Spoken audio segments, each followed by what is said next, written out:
guys, and welcome back to my channel. Today I'm going to be talking about things I did to prepare for STEP. So there's a lot to talk about concerning what STEP is, how long it takes to study, what resources to use, what exactly your study schedule is like during dedicated period or even during first and second year. So instead of cramming that information into one huge video, I decided that I would make this into a series and do a few shorter videos tackling each of those different areas.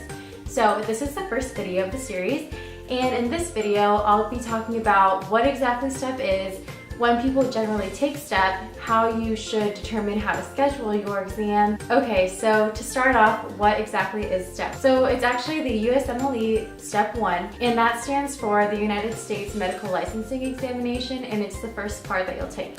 So the first board exam that you'll take generally happens at the end of your second year. Some schools do it differently and they fit all of their didactics into their first year of medical school, so then they can end up taking STEP either at the end of the first year or early on the beginning of second year.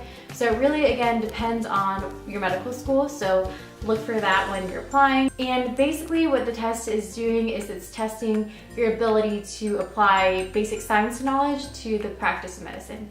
And from what I understand, they've actually been trying to target the test more so that it's focusing on applying clinical knowledge. So you'll get a lot of questions about what's the most likely diagnosis, what test would you use to confirm the diagnosis, what associations are there between diseases, stuff like that. I really do think that they've tried to really emphasize the transition into understanding clinical knowledge, because I just actually recently took my first shelf exam in surgery, and while the surgery shelf exam definitely had some harder questions on it, I think they did have some similarities in the types of questions that I did see. So I do think that they are moving to incorporating a little bit more clinical knowledge into Step 1.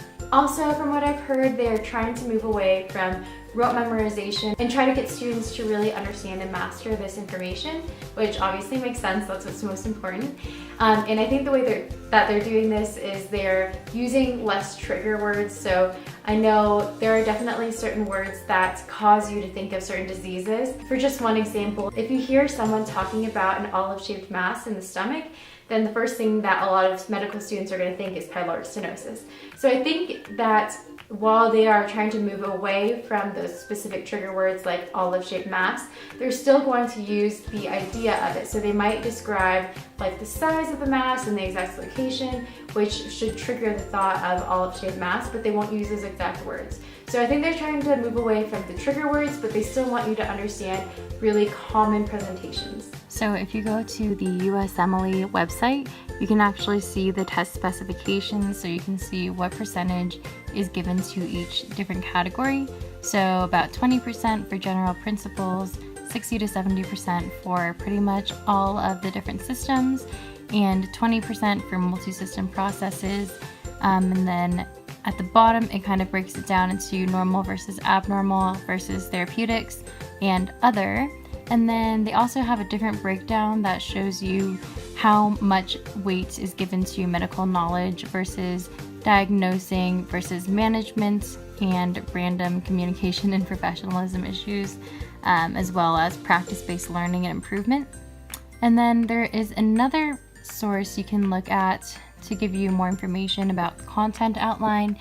So this again is available on the Usmle website, and through this you can see the exact content outline, so it shows you a breakdown even further of what's important. So it has this table of contents. For instance, the first thing is the general principles, and it goes over the exact processes that it wants you to understand. So for instance, it wants you to know genetic testing and counseling is an important issue. Or if we go to micro, it talks about what you need to know concerning bacteria, viruses, fungi, parasites, what have you, and then that pretty much just continues for the entirety of this outline, and they have that for every different subject that's outlined in that content outline. So the next thing I want to talk about is the actual test itself. How many questions, how long does it take, all that stuff. So basically it is an 8-hour exam. It's all completed within one day. So you'll get there at, I think usually most testing centers will have you get there at 7 or 8, and then you'll sit through an 8-hour exam. The 8-hour exam is broken down into 8 segments, but the first part isn't really a test section, it's just the trial section where you can make sure that your headphones work, make sure that you know how to mark questions, highlight things, which are generally things that you've already seen because at this point you've probably taken a bunch of practice tests or at least taken like a CBSE or something like that. And so that's the first section, and they give you 15 minutes for that first section. You have 7 sections, and each of the sections are an hour long, and each hour-long section contains 40 questions. As far as breaks, I believe you have 1 hour total of break time, and so you can decide however you want to break that down. Some people decide to go straight through the exam for the first couple blocks and then take their first break, maybe after the 3rd block. It really depends on you, and that's why it's important to take practice tests. And again, I will be talking about how I scheduled my breaks during my actual exam day in a different video. Okay, so that is pretty much the basic logistics of the exam itself. And so now to talk about costs and scheduling. So when I scheduled my exam in May of this year, it was $610 to sit for the exam. However, I did see online that for the 2019 exam, which most of you have probably already purchased, it actually went up to $630. So I don't know how frequently they raise their prices. Scheduling really is going to depend on what your current status is as a medical student. So if you are at a medical school that is accredited through the LCME or through the AOA, then you are going to be eligible to take the exam. I know foreign graduates have to go through a different process, which I'm not exactly sure how that works because I didn't have to do it myself, but if I do find a link, I will put that link below in this video. Basically, if you go to an LCME or AOA accredited school, then you'll get a scheduling permit through your school. And that scheduling permit on it has the ID number that you'll need to register for the exam, and you'll actually register for the exam on the NBME website. And so I can't remember the exact process, but I know it's basically just like name, social security, information about your school, address information, and then that licensing permit number. So as long as you have all the information on you, you should be good to apply. So that $600 or so fee goes towards a 3-month eligibility period. So you select a certain 3-month period that you want to take your exam during, and that is going to totally depend on your institution that you attend. A lot of schools require you to take the exam within their certain range of dates. So for instance, at my school, you had to take it between like the last week or 2 of April up to the first week or 2 of May. So there's about a month or so period during which you could choose to schedule your exam. Hi.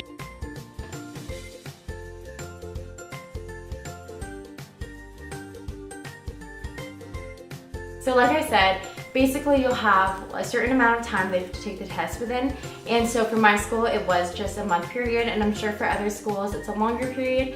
I think I talked to my friend from UNLV, and I think she mentioned that they have from like January until like March to take the exam, so that's a good 3-month period, so that's huge.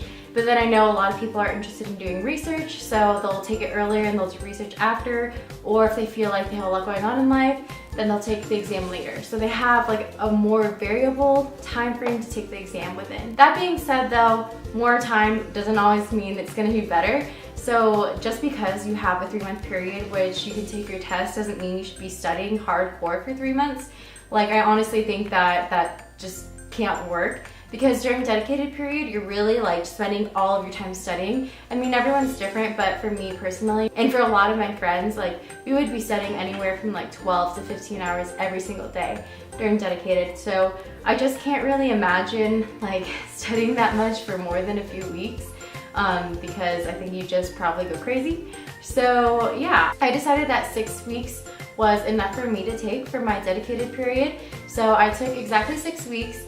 And that gave me an extra week long for just vacation time. So I took my exam on a Monday, and then we started our CPC block, which was like the context of patient care block, on the following Monday. So basically I had a whole week to just decompress, like not use my brain at all, and just spend time with family and friends before I had to head back to school.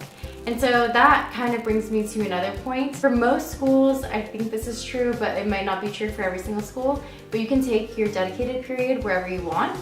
So I know a lot of people say do your dedicated period, like where you go to school, because number one, you're used to studying in that city or that location, and you have your like established study spots. And like two, if you really need anything, the school is right there. There are tons of resources, people to help you study and help you like revise your study plan and stuff like that. But for me, I didn't want to be around all the stress, and I feel like I just wanted a change to kind of separate this like dedicated period when I'm supposed to be really focused in on it from my normal study period. So I just felt like going to Vegas back home was the best choice for me. And also it was super helpful to be at home because my parents helped me a lot. A lot of the times they would do my grocery shopping when they would do their own grocery shopping, and they were extremely kind and very open to helping out with my diet because I don't eat any meat. Another thing about scheduling exams is that once you've picked a date, try not to change it. Maybe you'll feel 100% confident at some point, but for most of us, there's no point at which you're like, I know all of the information, I'm ready to rock this test and I'm gonna do great. Those are affirmations I told myself on the way to the test, but I definitely never truly felt extremely confident, like I knew all the material, but I did feel at a point confident enough that I knew as much as I could possibly learn.